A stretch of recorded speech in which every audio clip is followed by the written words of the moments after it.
Student, class 9th और 11th के लिए फिजिक्स में पिछली क्लास में जो हम पढ़े थे चाल और वेग के बारे में पढ़े थे, तो चाल और वेग से संबंधित टॉपिक हमारा अगला रहेगा।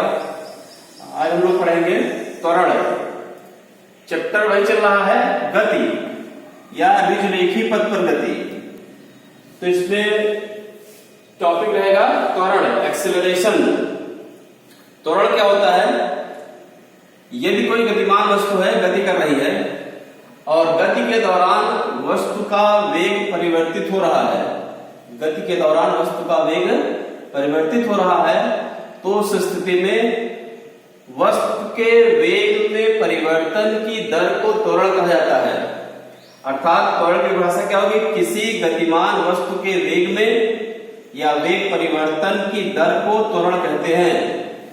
दूसरे शब्दों में इसी परिभाषा को किसी गतिमान वस्तु में एकांक समय में होने वाले वेग परिवर्तन को त्वरण कहते हैं।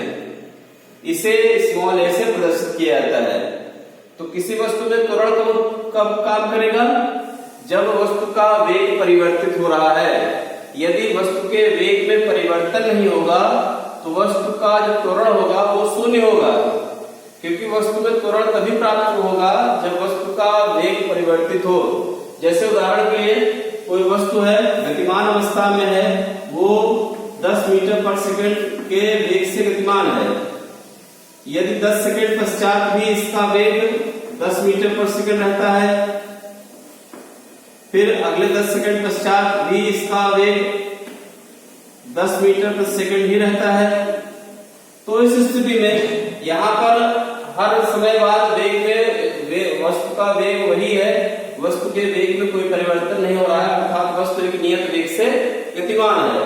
तो जब वस्तु नियत वेग से गतिमान होगी तो वस्तु में कोई त्वरण उत्पन्न नहीं होगा या कोई त्वरण कार्य नहीं करेगा। इस स्थिति में त्वरण का मान शून्य होगा।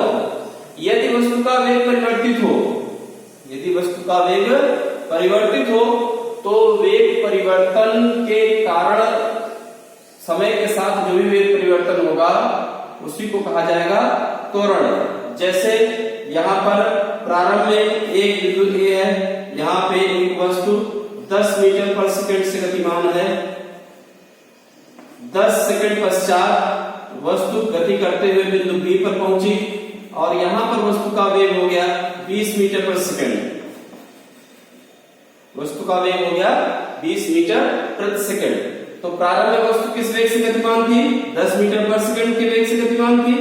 10 सेकंड पश्चात वस्तु ए से बी पर पहुंच गई और 10 सेकंड पश्चात वस्तु का वेग 10 मीटर पर सेकंड से बढ़ करके 20 मीटर पर सेकंड हो जा रहा है। तो इसका मतलब यहाँ पे वेग परिवर्तन हो रहा है। जब वेग परिवर्तन होगा तो वस्तु में त्वरण उत्पन्न हो जाएगा। तो किसी वस्तु में त्वरण तब कार्य करता है जब वस्तु का वेग परिवर्तित होता है। ठीक, तो परिभाषा पर फिर से किसी गतिमान वस्तु में वेग परिवर्तन की दर को त्वरण कहते हैं। अब इसे स्मॉल ए से प्रदर्शित करेंगे। त्वरण के लिए सूत्र क्या बनेगा? त्वरण बराबर हो जाएगा वेग परिवर्तन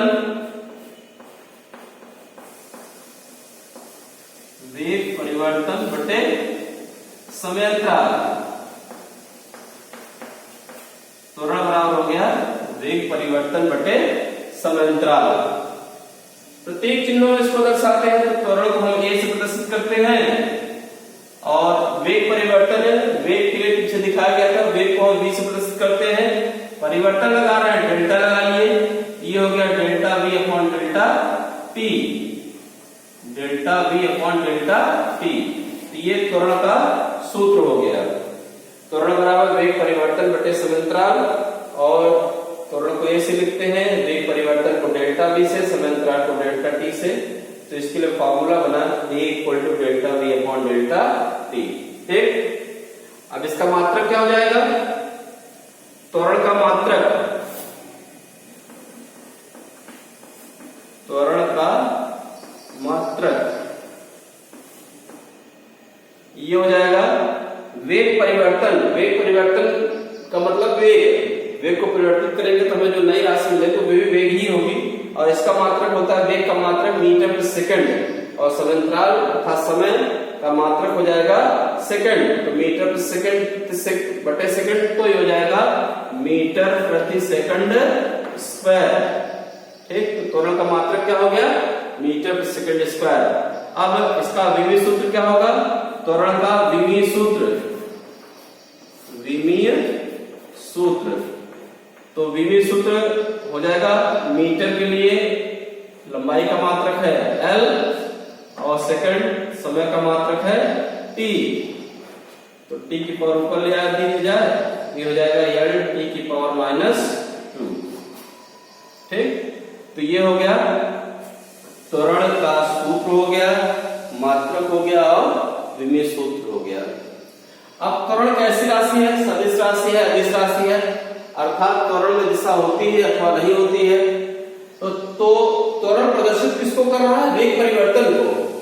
त्वरण प्रदर्शित कर रहा है वेग परिवर्तन को, तो वेग जो है एक सदिश राशि है, तो वेग चूंकि सदिश राशि है और त्वरण वेग को ही प्रदर्शित कर रहा है, तो यहाँ पर त्वरण कैसी राशि हो जाएगी?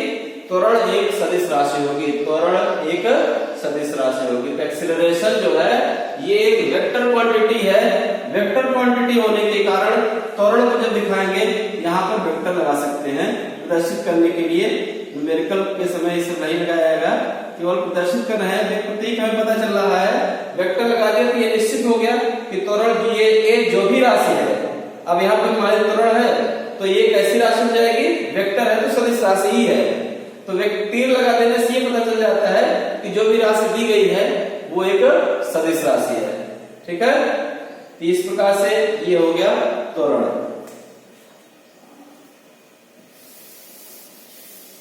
अब आते हैं त्वरण के प्रकार।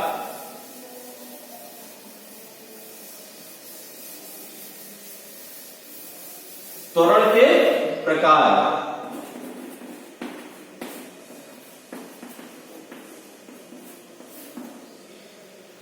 तो त्वरण के भी 4 प्रकार होते हैं।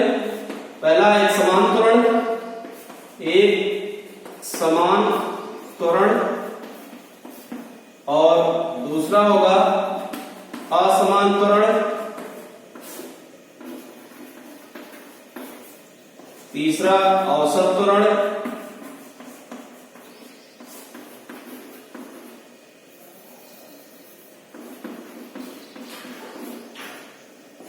और चौथा तात्कालिक या तात्क्षणिक त्वरण, तात्कालिक या तात्क्षणिक त्वरण।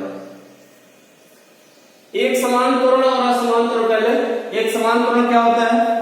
यदि कोई वस्तु गतिमान अवस्था में है, वस्तु गतिमान अवस्था में है और वस्तु के वेग में एक समान परिवर्तन हो रहा है, वस्तु के वेग में एक समान परिवर्तन हो रहा है, वस्तु का वेग परिवर्तित हो और परिवर्तन किस प्रकार से हो? एक समान परिवर्तन हो, तो उस स्थिति में वस्तु में जो त्वरण उत्पन्न होगा वो भी एक समान रहेगा, तो वो कहलाएगा एक समान त्वरण। ठीक, असमान त्वरण क्या हुआ? यदि वस्तु गतिमान है और वस्तु के वेग में परिवर्तन हो रहा है और परिवर्तन का कोई क्रम निश्चित नहीं है, परिवर्तन का कोई क्रम निश्चित नहीं है, मतलब परिवर्तन कभी ज्यादा हो रहा है कभी घट जा रहा है, तो उस स्थिति में वेग बढ़ रहा है, कभी 10 किलोमीटर प्रति घंटा से फिर 20 किलोमीटर, कभी 50 किलोमीटर, फिर 150 किलोमीटर, इस प्रकार से भी परिवर्तन हो रहा है, कोई निश्चित परिवर्तन नहीं है, तो वहां पर जो त्वरण होगा वो कहलाएगा असमान त्वरण।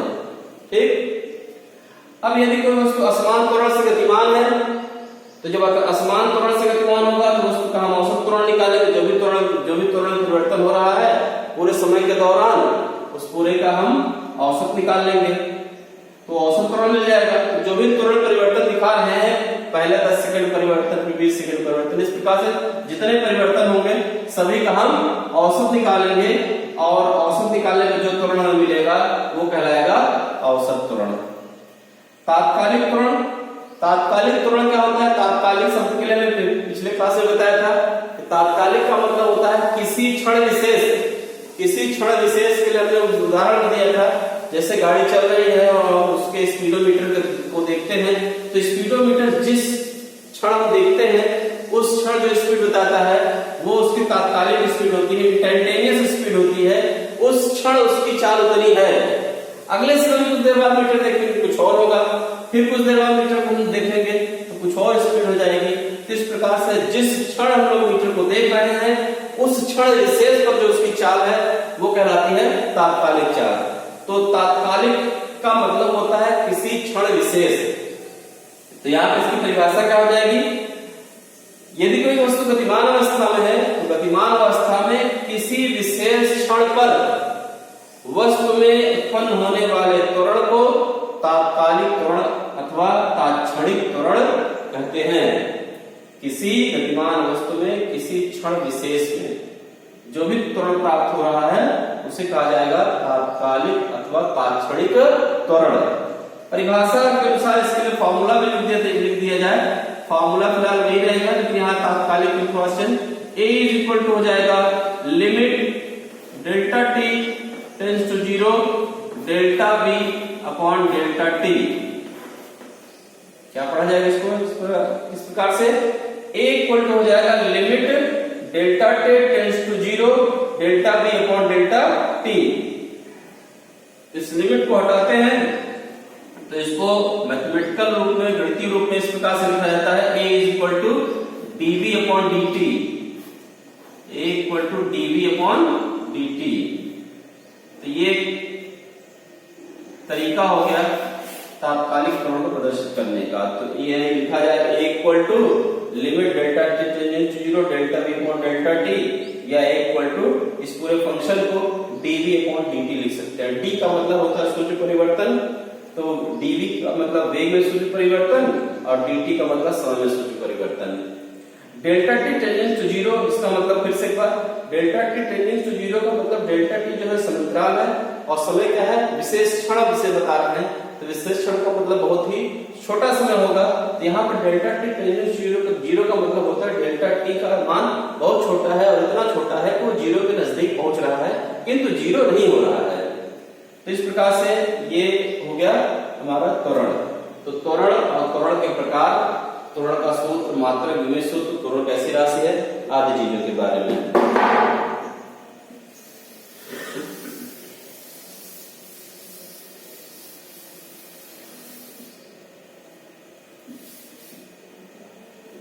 अब इसके बाद मंदन क्या होता है, रिटार्डेशन, त्वरण से संबंधित चीज। मंदन किसे कहते हैं, रिटार्डेशन क्या होता है।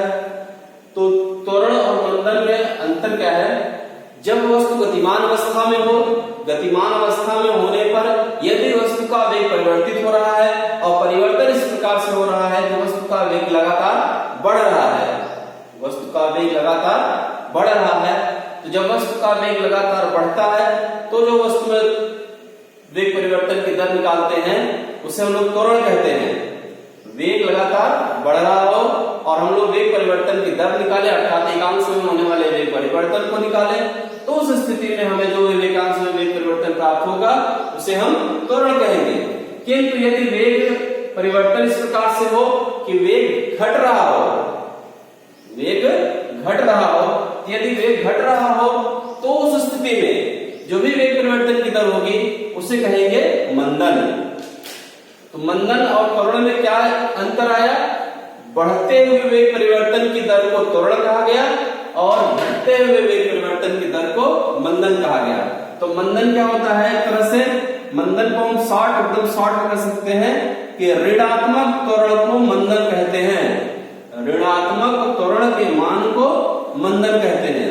और अंतर जैसा कि स्पष्ट किया गया, वेग अगर प्लस में है अर्थात बढ़ते हुए क्रम में है, बढ़ रहा है, तो वेग परिवर्तन की दर को हम लोग त्वरण कहेंगे, और अगर वेग घट रहा है, वेग घटते हुए क्रम में है, तो उस स्थिति में जो वेग परिवर्तन होगा उसे कहेंगे मंदन।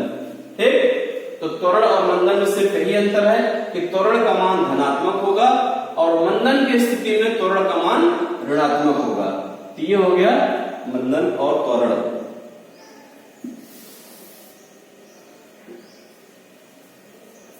अगले हेडिंग, वाहनों की अवरोधन दूरी।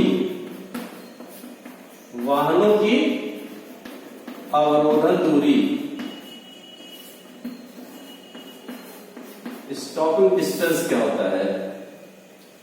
अवरोधन दूरी क्या है, यदि किसी गतिमान वस्तु, कोई भी गाड़ी है गतिमान है, गतिमान स्थिति में है और उसको ब्रेक लगा करके रोका जाए, ब्रेक लगा करके रोका जाए।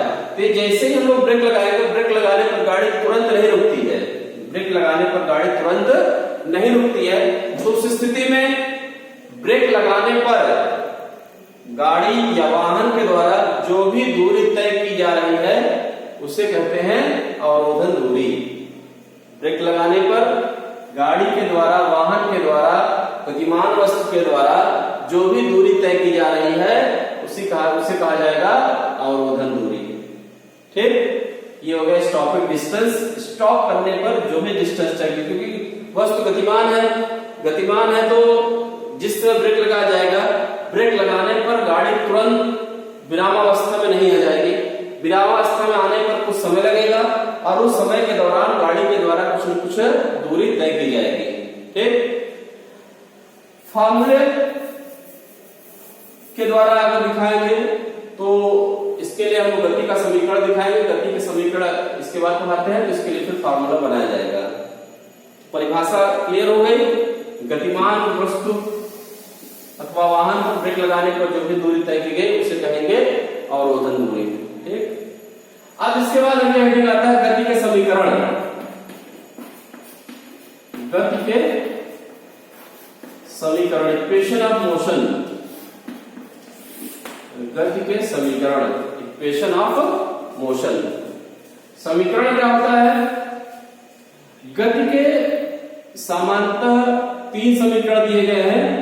पहला समीकरण है v equal to u plus a t, v equal to u plus a t. दूसरा समीकरण है s equal to u t plus half a t square, s equal to u t plus half a t square. तीसरा समीकरण होता है v square is equal to u square plus 2as। तो ये गति के 3 समीकरण है। v equal to u plus a t, s equal to u t plus half a t square, v square is equal to u square plus 2as। इसमें कौन सी राशि क्या है ये लिख दिया जा रहा है बगल में। u जो है ये है प्रारंभिक वेग,